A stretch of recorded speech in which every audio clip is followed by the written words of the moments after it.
Okay, hi everybody. We're just about to kick off, letting people in now. So it's lovely to see people here. And Richard's joining us. I think you're at home today, Richard, are you? You're on mute there, by the way. You're on mute there, Richard. So yeah, yes, there you are. Are you at home today, Richard? You are. I am working away in my office. Yeah. Very good. It's a pretty miserable day out there. That's I'm why I'm having sure. an office day. Yeah. Yeah, I'm just I'm going to sure. close the blind behind me. I think it's a bit bright there. Go for it, Jeff.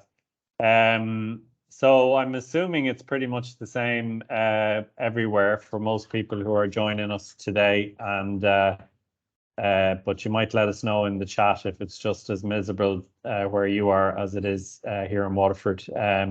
So in today's session, we're going to be taking a sort of fairly broad tour around the a couple of different topics. So we're going to be talking about our kind of veg of the month. We're going to be talking about courgettes and squashes and pumpkins, and that whole family. And we're also going to be talking about the topic of kind of harvesting and some tips around that. But we might start, Richard, with a bit of a check-in on how it's been. Certainly, I feel yeah, it's raining in Cork as well. That's good to hear that we're not the only ones.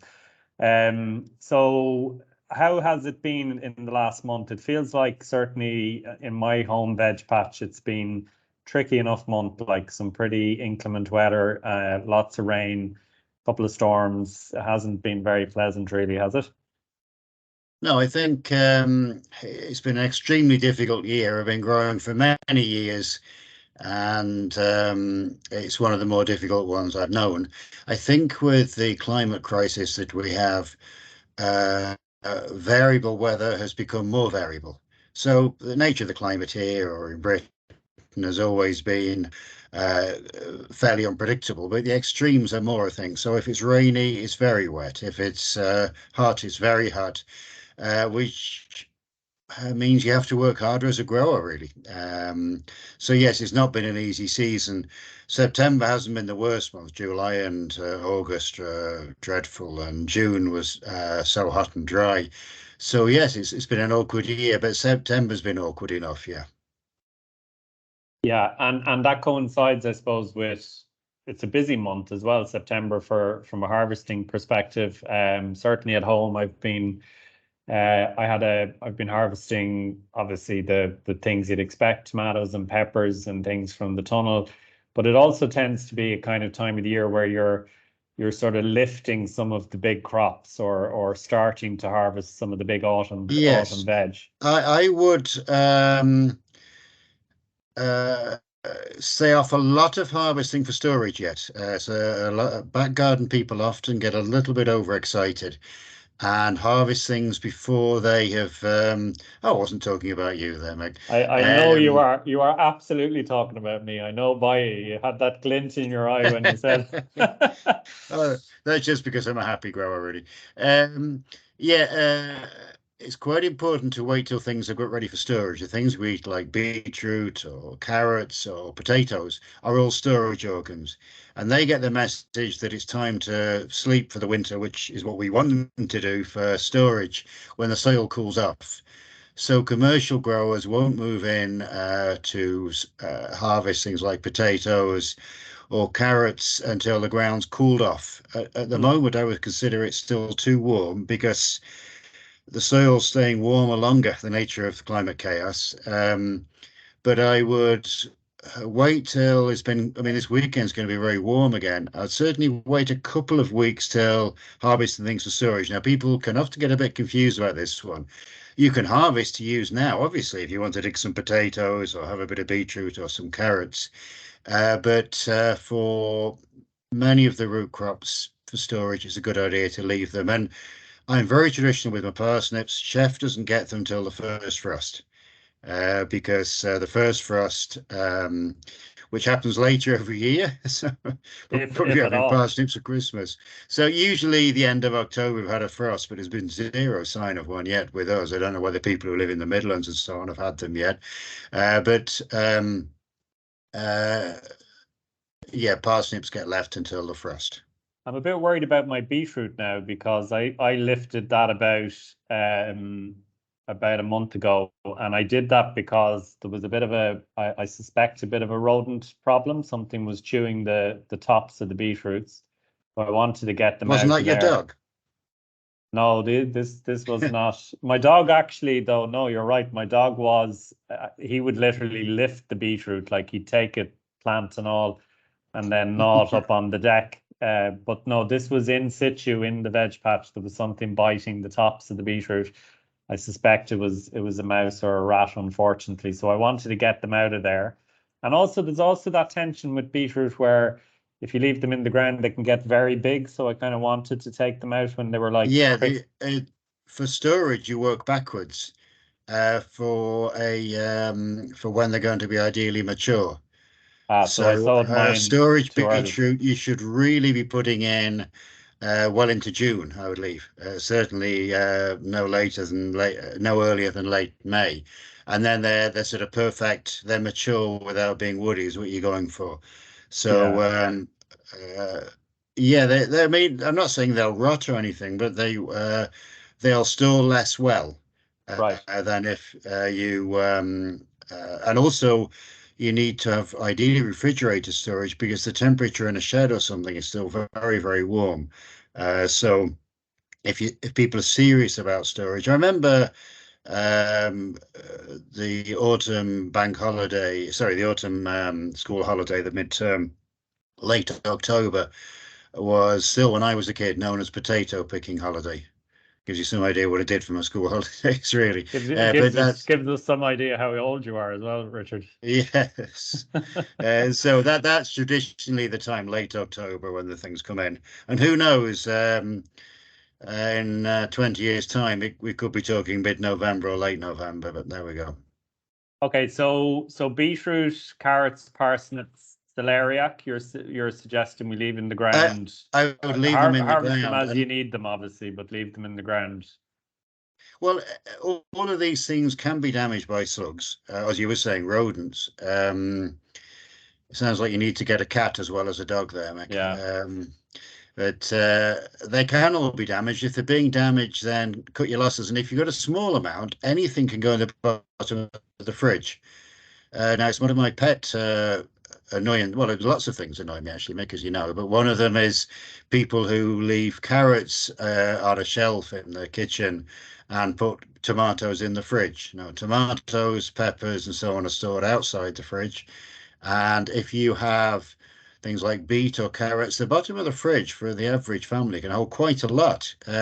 So put them in the fridge in the veg section if you've only got a few kilos coming out of your garden. Okay. So we've also got presumably still, like in my garden, I've still got cabbages, which I kind of I'll use them as I need them. You've got kale, you've got Brussels sprouts not ready yet. So there's lots of things still in the ground, I guess, as well as those other crops you mentioned. Oh yeah, I mean, as you know, at HQ we have beds and beds covered in winter salads growing away. Kale, we have lots of beds of kale because Chef loves kale. I can see why it's such a versatile veg. And I will hopefully be harvesting kale right through until next April when it sprouts.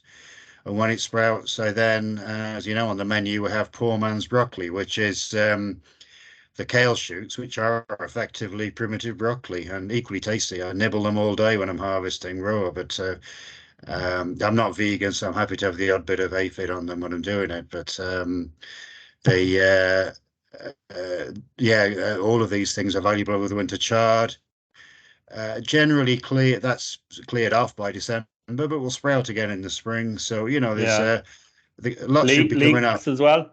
Leeks still stay in the Absolutely. ground. Yeah, I grow three varieties of leeks. So we have an early, a mid, and a late season one, and one variety doesn't actually grow properly until next March and Yeah. gives us something in April. So, yeah, well-planned garden should give you a limited but interesting range of stuff through the winter, Yeah. really.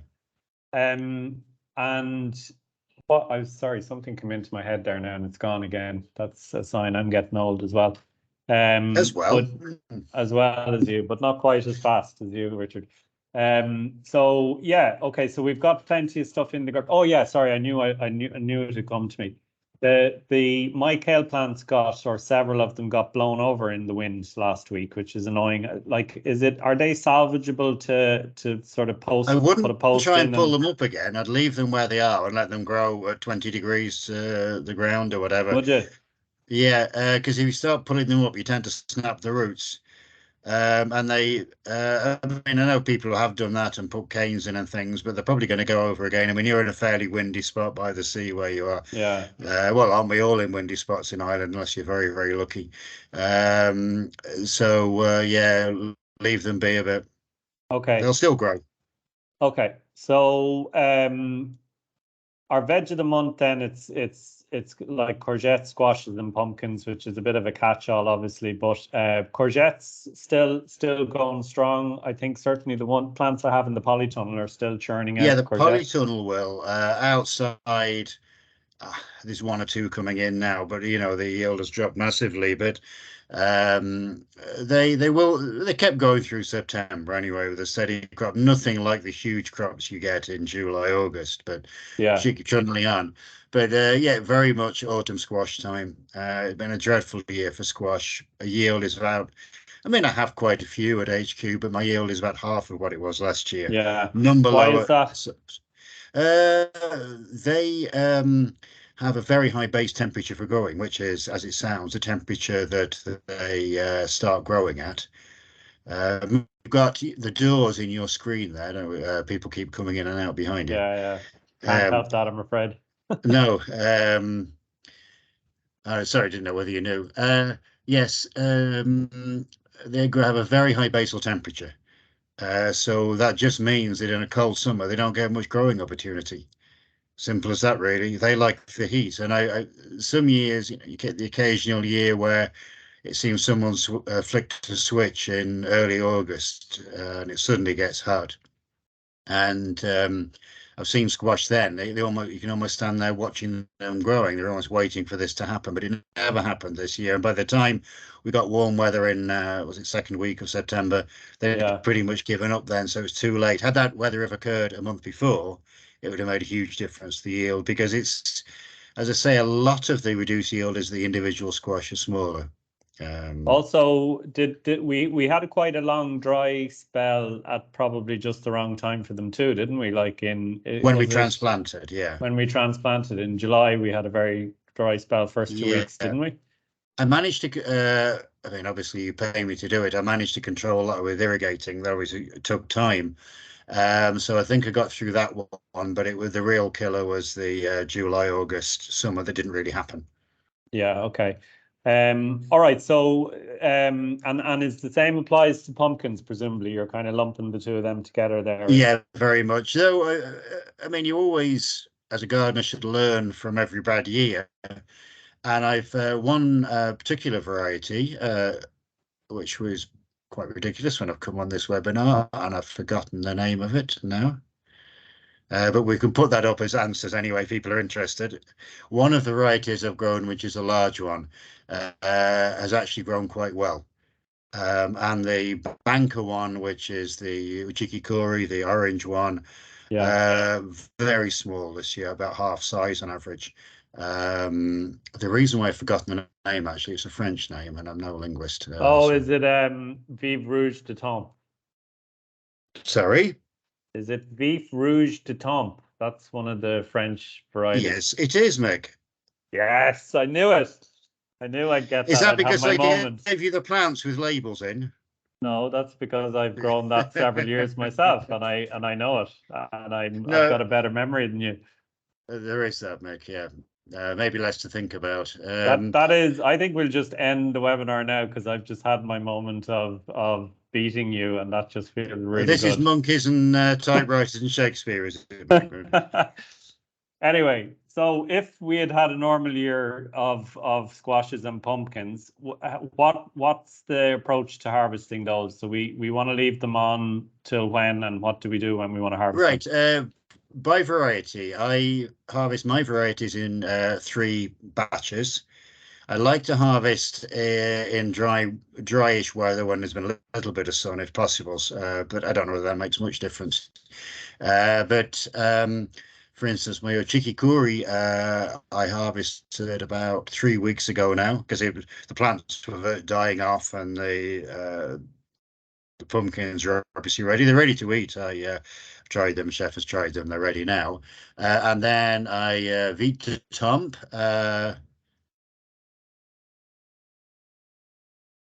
Thanks. Yeah, just so everybody realizes my memory's going. Because I keep a diary, of course, like all good gardeners. All I have to do is check that up later.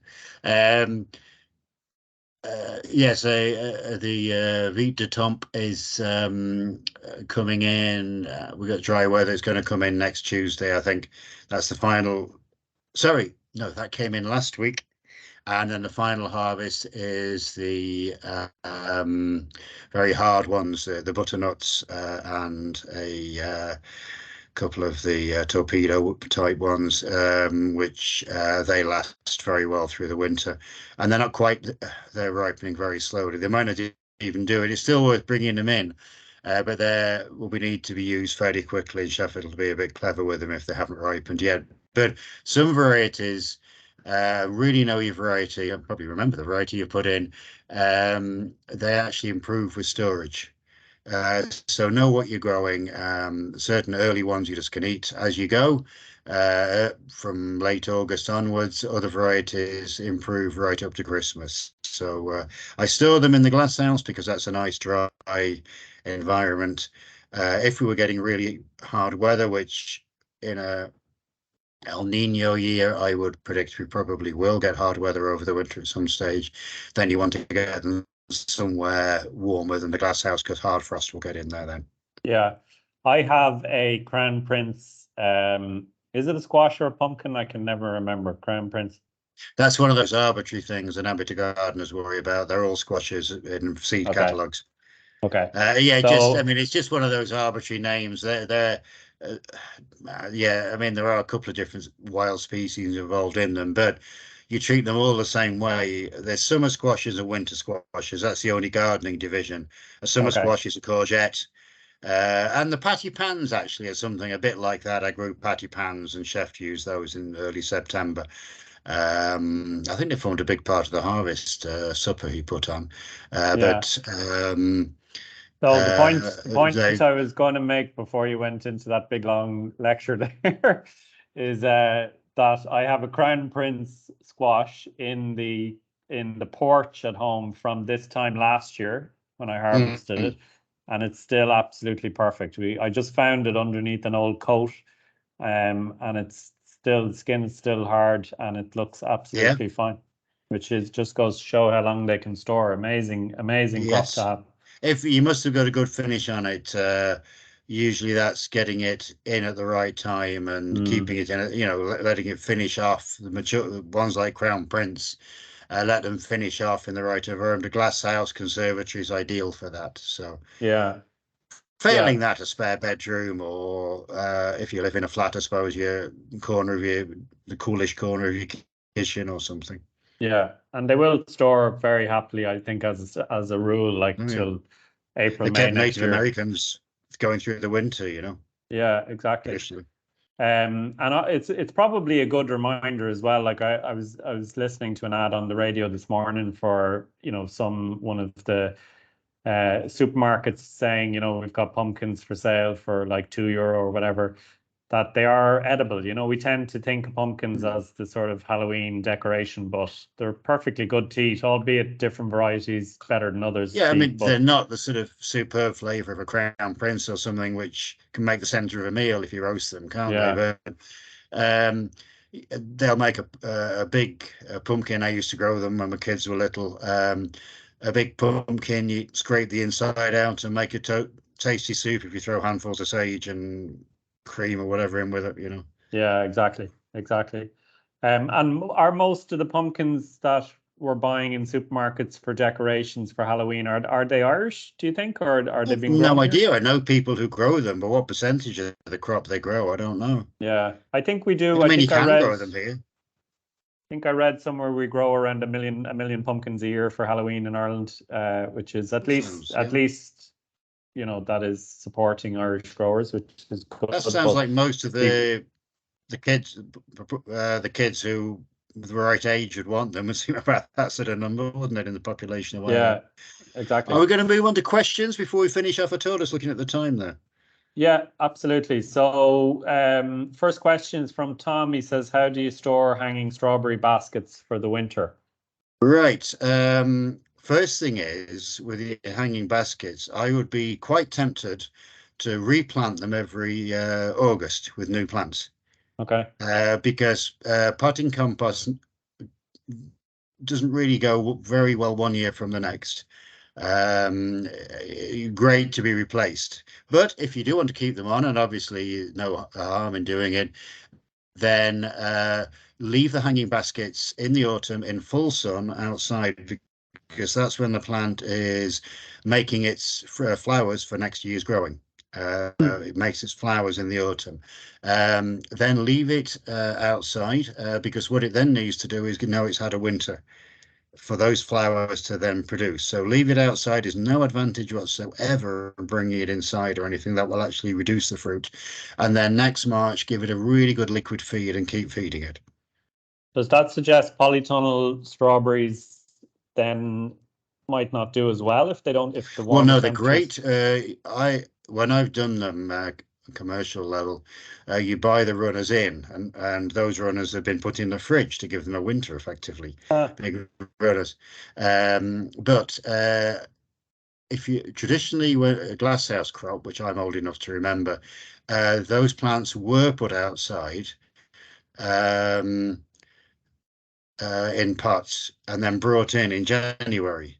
But when I've kept plants one year, the next as a trial in the tunnel, there's enough cold gets into the tunnel to know for them to know they've had a winter. okay. So in a polytunnel, they will get the winter message. But if things get any weirder with the weather, maybe they wouldn't in the future. So that probably explains why you see the commercial polytunnels with strawberries and Wexford and stuff. The sides would be up, not right? So to be letting They some kind can of be, yeah, because cool all in. you need really is 2 or 3 months of nice warm conditions to get them going. And they want to be a bit cold before that quite often, yeah. Yeah. So Mike in the chat there, my namesake asking about putting sweet peas on the compost bin. No issue with that, I presume. None whatsoever, unless, I mean, if there's sweet pea seeds in the pods when you pulled up the old plants and things, you might have a few germinating, but I wouldn't worry too much about that. Yeah. Okay. Probably the worst weed in the Um, world to have some self-sown sweet peas. yeah, exactly. So on a similar vein, someone in another mic in the chat asks if there's can you compost potato foliage that has blight on it? Very much so. All these mics aren't you putting your questions in, are they? Pretending to be visitors. No, although that's a Yeah. good idea. We could do that, but no. Um, very, you can, yes. I can see why people might be worried because there are certain fungi and so on that will live in um, a compost heap and come out the other side. So if in doubt, put it into a hedge or somewhere. But potato blight does not survive on bits of foliage and so on. It survives in the potatoes. So the important thing to do is to dig all the potatoes out of the ground because they'll sprout next year and might spread blight around your garden. But the foliage can absolutely stay on the ground or be put in a compost heap. Notoriously hard to clear a bed of potatoes, though, isn't it? There's always a couple that get left behind, no matter how Yes, well you dig it or turn yeah. it. Well, a guy I know well would call himself OCD. That's his own description of himself. And for a bed, he once cleared out every single potato in a bed. But I think you need that level of application to be able to do it. Yeah, I don't have that. Okay, so Mary asks, when's the best time to buy seeds for next year's crop? Like, I presume now is a good time, anytime up to Christmas, Yeah, Christmas. it's very fun memories of sitting with my late father in the winter by the fire, going through the varieties and everything we're going to order. Everything was done mail order in those days for the next year. So I think it's lovely. I think it's an enjoyable part of being a gardener.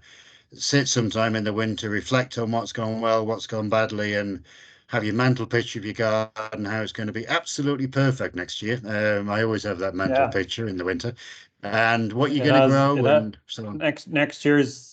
next year's growing has 100% potential, Richard. That's the way I like to think about it. Absolutely, and you enter the spring with a spring in your step. Yeah, Okay, rapid fire then. Try and get through a few more of these quickly. Fiona asks, how do you stop rocket bolting? you can't. It's programmed to bolt. It grows quickly, and if the days are long and the weather's warm, it bolts. So when you sow rockets, say in June, July, sometimes you only get one cut out of it.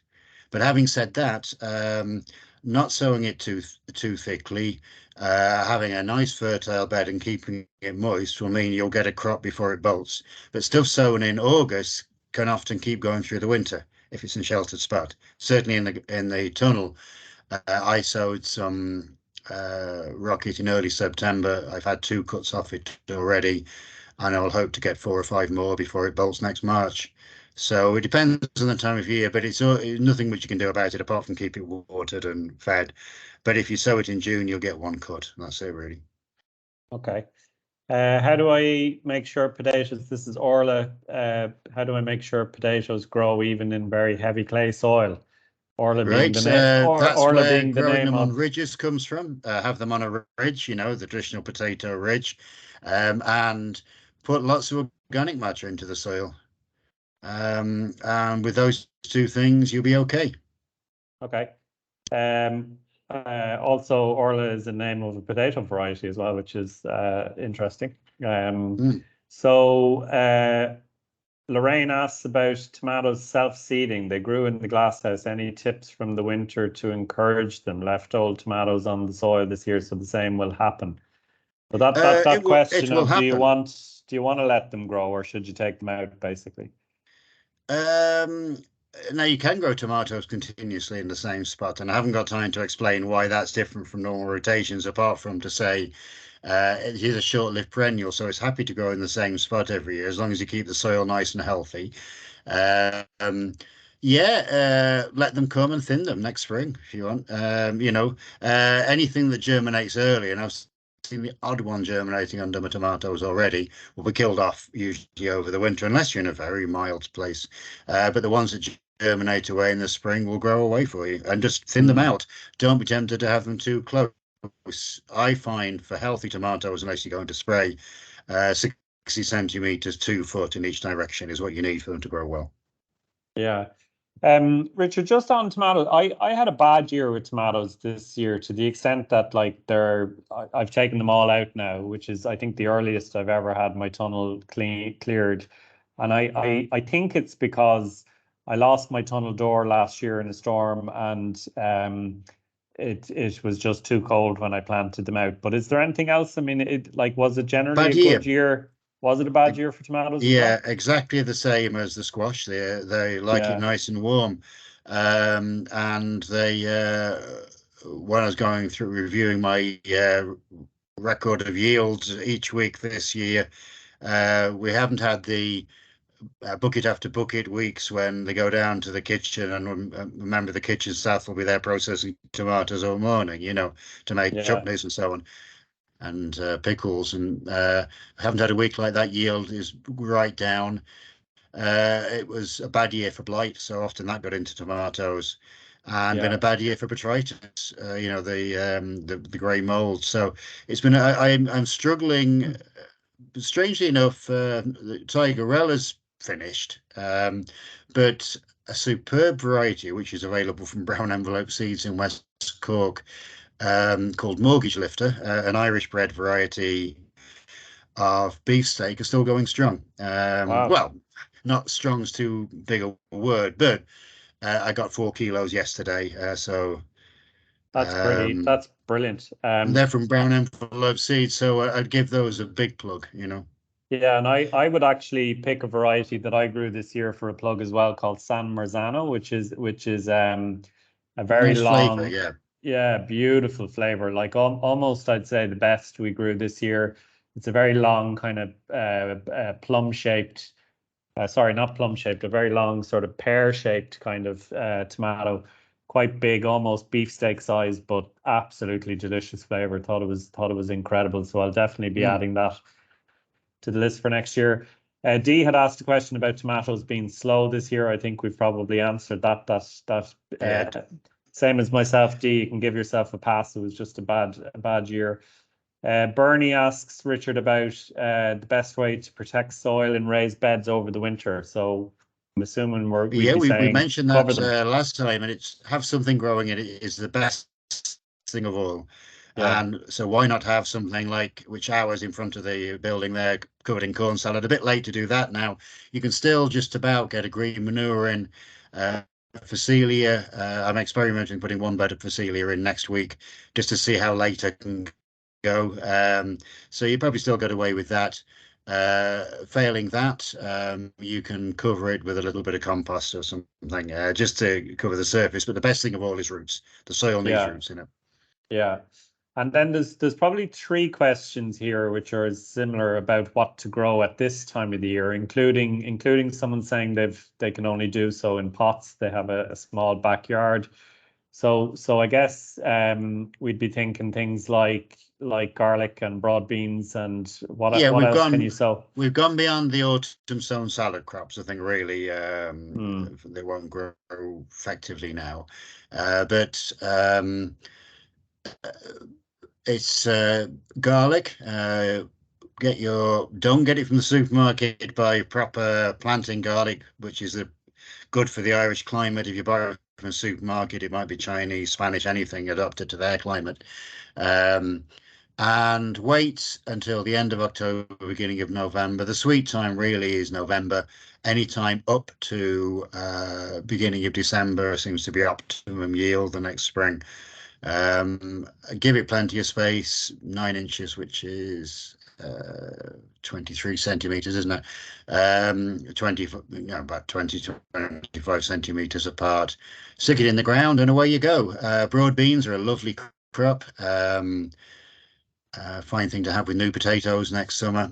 They will sow those up to the end of October.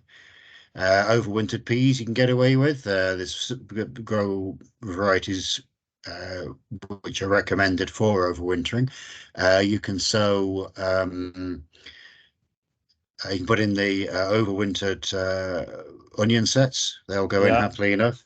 I So did there are all them did things you them can go. last Not a weekend. massive range, but you can, again, the lady was saying her raised beds. Well, why not fill it full of garlic and you get garlic roots growing in it or broad beans, have it covered that way.